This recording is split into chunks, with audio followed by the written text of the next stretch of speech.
Welcome to Trending Upward, and this is Chad Hayes. I want to thank you for tuning in to today's episode of Trending Upward, and I trust that the podcast today will be a help to you. It is my desire that the Word of God be used in such a way on this platform that it would be a help to you as you seek to trend upward. It is important that this life that we live be an ascending Christian life and not a descending Christian life. I trust it to be a help to you as you listen today.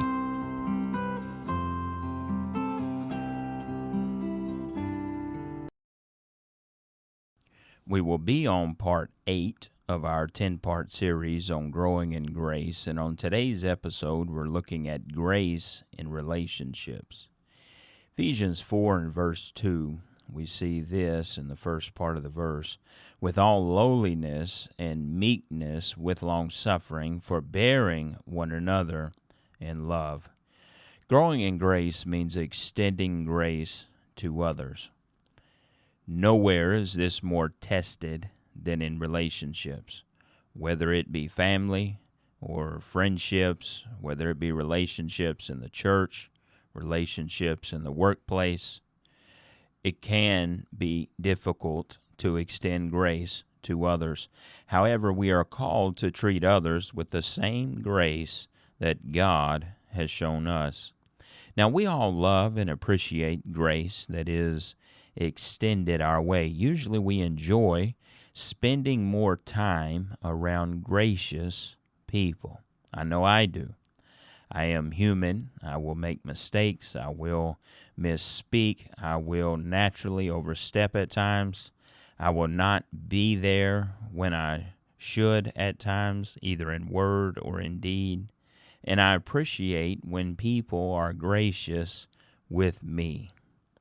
So in turn, how should I be willing to treat others? I should be willing to treat others with the same grace that I desire to experience from others. You know, grace is not one-sided. Grace is something that every believer should be characterized by. Grace is simply this: it is unmerited favor.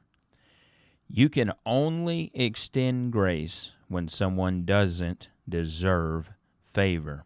It could be their action towards you, or it could be their inaction towards you. It could be what was said to you, or it could be some things that were left unsaid that you felt should have been said. So you name it, it doesn't matter what it was or who it was by.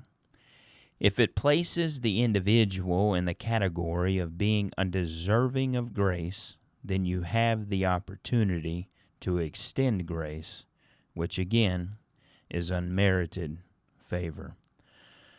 Now, grace-filled relationships are marked by humility, patience, forgiveness, and love. Colossians 3 and verse 13 commands us to forgive others as Christ forgave us. Now, this is not always easy, but it is possible through God's enabling grace. So learning to speak graciously is also a key.